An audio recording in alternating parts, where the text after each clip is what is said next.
بسم الله الرحمن الرحیم. شروع کوم د پاک الله په نوم چې بخونکی او مهربانه دی. ګرانو عزتمندو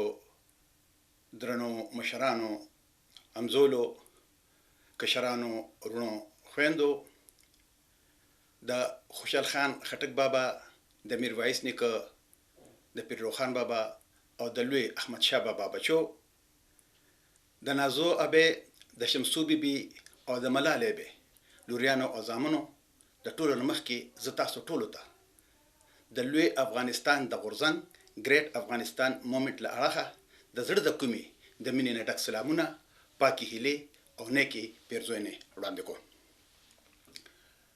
ملګرو، په 10 د اپریل کال 2012 کې ما خپلو پښتنو وروڼو ته که هغه په آزاد افغانستان کې اوسي او که هغه په محکوم افغانستان په کوزه پښتونخوا کې اوسي، په پښتون ټي وي باندې یو پیغام ورکړو چې د هغې نوم و د غلامۍ زنځیر. هغه پیغام د دنیا په 6 ملکونو کې کتل شوی دی. نو چې چېرته هم زموږ د پښتانه وروڼه خویندې میشته دي،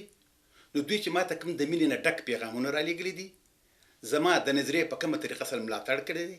او ما ته کومې دعاګانې کړې دي، نو زه هغې ټولو ته د زړه د اخلاصه ډېره مننه وایم او دا ورته وایم چې ستاسو په شان پښتانه په دنیا کې موجود وي، نو دا خواره واره پښتانه دا د یو ډېر سازش د لاندې پیسو کې تقسیم شوي پښتانه به انشاءالله یو پیره بیا د لوی افغانستان د بیرغ د لاندې راجمع کیږي او د یو لوی سلطنت په حیثیت باندې به په دنیا کې خپل وجود ته دوام ورکوي. خو دې پښتنو وروڼو ما ته یو خواست هم کړی او دوی ویل چې مشره څه ولیکه. نو ما په دې ډېر لوی سوچ وکړو چې زه څه ولیکم، نو د چا دپاره، ځکه که لر دي او که بر دي، پښتانه د یو سازش د لاندې د تعلیم نه لرې پاتې شوي دي چې تقریبا 80% پښتانه بلکې د دې نه زیات بې سواده دي، تعلیم یې نشته. او بیا خاص کر په کوزه پښتونخوا کې په دې 60% کې که چا د شناختي کارت دپاره خپل نوم هم زده کړی وي لیکل، نو هغه هم د تعلیم یافته خلکو په فرض کې اچولی دی. د دې نه علاوه مونږ ته په سکولونو کې خپله ژبه پښتو نه ښودله، بلکې مونږ ته یوه داسې ژبه کې تعلیمونه راکول چې د هغې ژبې نه د مور پته لګي او نه د پلار پته لګي، ځکه ورته لښکري ژبه ویلی شي چې د هغې ژبې نوم اردو دی. ملګرو، په کال 1859 کې چې کله په هندوستان کې جنګ ازادي وه، نو په هغه وخت کې د هندوستان چې څومره خلکو، نو هغه نه څوک مسلمانو، نه څوک هندو، نه څوک پارسي، بلکې ټول یو د هندوستان خلکو او هغوی په شریکه باندې د انګریزانو خلاف راپاڅېدلي او بغاوت یې کړی. او په هغه وخت کې چې د دې باغیانو کوم سپه سالارو دوی چې کوم فوج تیار کړو، د هغه نوم و بخت خان یوسفزی. خو چې کله انګریزانو ته فتح ملو شوه، نو د هغې نه پس هغوی سره یو احساس پیدا شو چې یاره موږ ته خو ټول خلک یو ډبله شو، نو راشو اوس حق خپله زړه فارموله استعمال کړه چې په خلکو کې تفرقه، په خلکو کې تقسیم راوله او بیا په دوی باندې حکومت کوه، یعنی ډیواید اینډ رول. نو د دې لپاره هغوی یو کس خوښ کړه چې د هغه نوم و سر سید احمد خان. هغه په برټش ایسټ انډین کمپني کې په حیثیت د یو منشي کار کوه. هغه به همیشه لیکنې مې هم کولې او د انګریزانو متعلق به وی چې دا اهل کتاب دي او دوی الله تعالی په موږ باندې مسلط کړي، نو په کار ده چې موږ د دوی خپې مضبوطې کړو چې دوی په هندوستان کې پاتې شي. او هر کله چې جنګ ازادي وه، نو دې جنګ ازادۍ ته به هغه جنګ حرامزادګې وي او سر سید احمد خان هغه به په دې جنګ ازادۍ کې د دوی انګریزانو دونه کومکونه کول چې د هغې نه پس هغه ته خطابات هم ملو شو، انعامات هم ورته ملو شو او ترقي هم وشوله. نو دا کار هغه ته په حواله شو چې ته اوس په دې مسلمانانو کې او غیر مسلمانانو کې ته نفاق پیدا کړه. نو د دې لپاره هغه دا کار د دې د فساد او د شر نه ډکه ژبه چې کومه ده اردو هغه کار د دې نه واغسته. نو هغه به زه په دې تقریرونه کول، لیکنه به کولې او دا به ویل چې اردو د هندوستان د مسلمانانو ژبه ده، لکه چې پښتو، بلوچي، بنګالي او سندي د مسلمانانو ژبې نه وي. او بیا به وي چې اردو د هندوستان د مسلمانانو سیاسي ژبه ده او د ټولو نه خطرناکه خبره چې هغه کومه کوله چې په کومه سره به هغه اوس نفرت پیدا کوي په خلکو کې د یو بل نه، او په خلکو کې به نفاق پیدا کوي، یو بل خلک به د یو بل دشمنان کول. نو هغه دا خبره وکړه چې اردو د هندوستان د اشراف زادګانو ژبه ده او هندي دا د لنډورو کوچرو خلکو ژبه ده. نو هندوانو به څه کول؟ هغه مرغوم د خپل ژبې دپاره پاڅېدل او دغه شانتې د هندوانو او د مسلمانانو په منځ کې د نفاق او د نفرت بوټي سرسید احمد خان نال کړ. او بیا چې کله پاکستان جوړ شو او په پښتنو او په بلوچو باندې په اوج زور باندې ورته شو، نو د هندوستان نه دغه مهاجر راوتښتېدل. نو چې هغوی راوتښتېدل هغوی ځان سره دا ژبه هم راوړه چې د هغوی تعداد د 3 تر 5% پورې چې هغوی دا ژبه په پاکستان باندې په ټولو قومیتونو باندې په اوج زور مسلط کړه چې دا به د پاکستان قومي ژبه وي. او کله چې په کال 1948 کې په ډاکه کې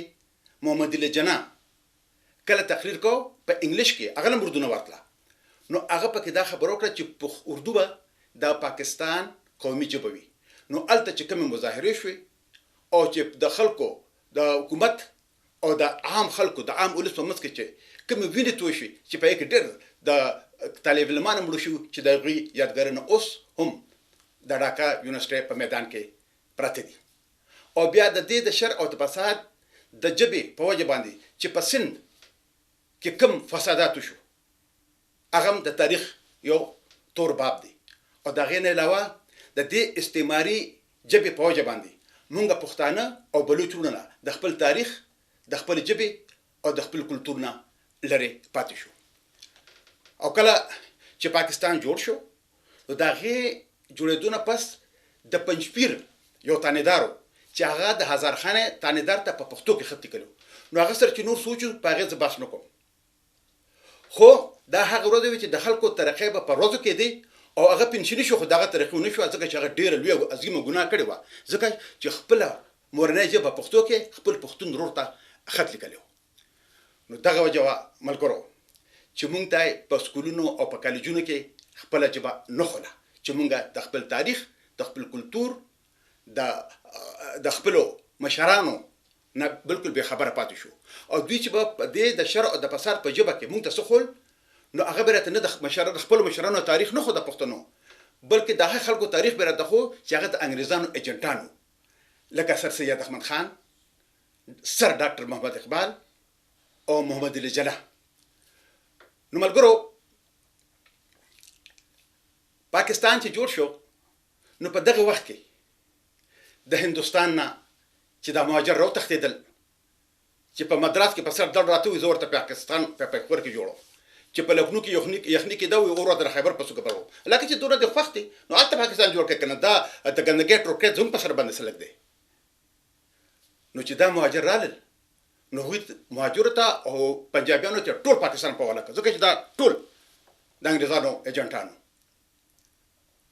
او بل طرف چې نن د کابل نه زما وروڼه خویندې پېښور ته راشي نو دوی ورته مهاجر وایي، حالانکې پېښور د افغانستان سرمایي دارالخلافه وه چې 4 میاشتې به د افغانستان بچه په پېښور کې ناستو او 8 میاشتې به دې په کابل کې ناستو. نن زما د کندهار وروڼه خویندو ته په کوټه کې خلک مهاجر وایي، حالانکې کوټه د لوی کندهار حصه ده. نو زه دا خبره کوم چې زمونږ هغه افغان وروڼه خویندې کوم چې په پېښور یا په کوټه کې دیره دي هغوی په خپله ځمکه دیره دي، هغوی د پاکستان په ځمکه باندې نه دي دیره. پاکستان د خپل ځان بندوبست وکړي، دا د پښتنو ځمکه ده او په دې باندې به پښتانه اوسي، دا نه چې د پنجابیان یا د هغوی تالیسټ د هغوی بوټان پالش کولو والا. ملګرو بهادر شاه ظفر کاکا خیل وایي که پښتنو ته د خپل ځان پته ولګېده چې په اصلي بانو کې موږ څوک نو دوی به د ځمکې له 2 فوټه چت ګرځي، خو د بدقسمتۍ نه نن هغه پښتانه تش په نوم پښتانه او بیا خاص کر هغه پښتانه چې ځان ته د پښتنو قام پرسته وي او مشران ځان ته وي، نن هغوی په پاکستان کې د پنجاب د بوټانو د هغوی په غلامۍ کې په ځمکه کې 2 فټه لاندې ژوند تېروي. نو ملګرو، نن زموږ مشران تش په نوم چې ځان ته قام پرسته مشران وایي، نن دوی په پاکستان ورانېدو باندې دومره خفه کېږي چې دومره په یو پنجابي هم نه خفه کېږي. یو پنجابي لیکوال دی تاریخ فتح نومېدی، هغه وایي چې په کار ده چې پاکستان وران شي، ځکه چې دا یو داسې اداره ده چې د دې د لاسه د دنیا خلک تباه برباد شو، قتل شو. او بیا وایي معراج خالد چې د دنیا خلک د پاکستان د پاره نه بلکې د پاکستان په وجه دې په وجود کې راغی تباه برباد شو. ملګرو، میسیساګا د کینیډا یو ښار دی، په هغه کې یو کس چې ځان ته پښتون وایي ما ته ورځ وایي چې یاره ټکر صاحب هر وخت د لوی افغانستان خبر کړو د پاکستان نه مني، ولې؟ نو ما ورته وایي چې ما سره خو جواز شته چې زه نه منم، خو تا سره څه جواز دی چې ته پاکستان منې او د پنجابیانو بوټان پالش کوي او د هغه په غلامۍ کې ژوند تېرولو ته ښه وایې؟